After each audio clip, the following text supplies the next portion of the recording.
2025 વર્ષ ભારતનો અમૃતકાળ હોવાનું જણાવતા પ્રધાનમંત્રી વાઇબ્રન્ટ ગુજરાત ગ્લોબલ સમિટના ઉદ્ઘાટન પ્રસંગે પ્રધાનમંત્રી મોદીએ કહ્યું કે તમારા સ્વપ્ન જેટલા મોટા હશે તેટલા મારા સંકલ્પ મોટા અને મજબૂત રહેશે।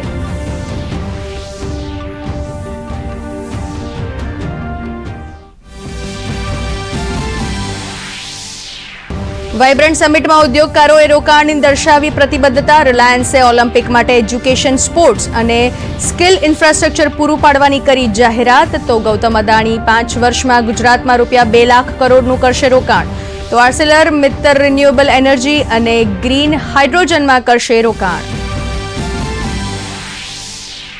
સંરક્ષણ ક્ષેત્રે આત્મનિર્ભર બનશે ગુજરાત। ટાટા ગુજરાતમાં કરશે ડિફેન્સ એરક્રાફ્ટનું ઉત્પાદન। માઇક્રોન ટેકનોલોજી સાણંદમાં સેમિકન્ડક્ટર પ્રોજેક્ટ માટે $2.75 બિલિયનનું કરશે રોકાણ। તો મારુતિ સુઝુકી ભારતમાં પ્રોડક્શન કરી જાપાન અને યુરોપિયન દેશમાં કરશે એક્સપોર્ટ। આગામી વર્ષોમાં ભારત વિશ્વની 3જા નંબરની અર્થવ્યવસ્થા બનશે। વાઇબ્રન્ટ ગુજરાત ગ્લોબલ સમિટ પર વિદેશ મંત્રાલયે આપી માહિતી। વાઇબ્રન્ટ સમિટ ભારત આર્થિક પુનરુત્થાન પર્યાય હોવાનું જણાવતા વિદેશ સચિવ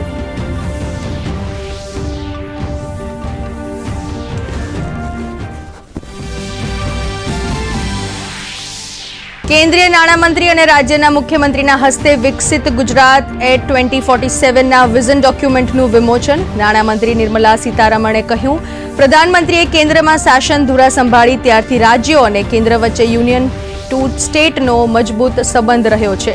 તો ભારત યુએઈ સમિટ અંતર્ગત યોજાયેલ સેમિનારમાં કેન્દ્રીય મંત્રી પિયુષ ગોયલ રહ્યા હાજર। મહારાષ્ટ્રમાં ઉદ્ધવ ગ્રુપને મોટો ફટકો। ઉદ્ધવ ઠાકર ગ્રુપની માંગને સ્પીકરે ફગાવી। કહ્યું, ચૂંટણી પંચના રેકોર્ડમાં શિંદે ગ્રુપ જ અસલી શિવસેના। એકનાથ શિંદે જ રહેશે મહારાષ્ટ્રના મુખ્યમંત્રી।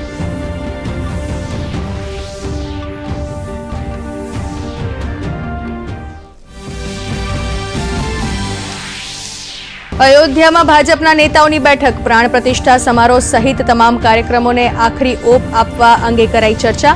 તો કોંગ્રેસના રાષ્ટ્રીય અધ્યક્ષ મલ્લિકાર્જુન ખડગે, કોંગ્રેસના નેતા સોનિયા ગાંધી, અધિરંજ ચૌધરી કાર્યક્રમમાં નહીં આપે હાજરી।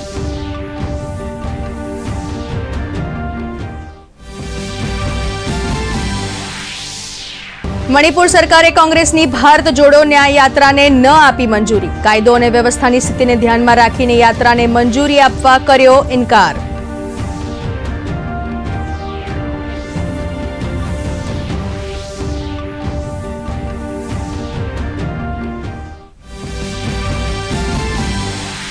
રાજ્યમાં છોટાઉદેપુર, બોડેલીમાં કમોસમી વરસાદ। હિમાચલ પ્રદેશના પહાડી વિસ્તારોમાં બરફવર્ષા, તો મુંબઈમાં પણ થયો વરસાદ।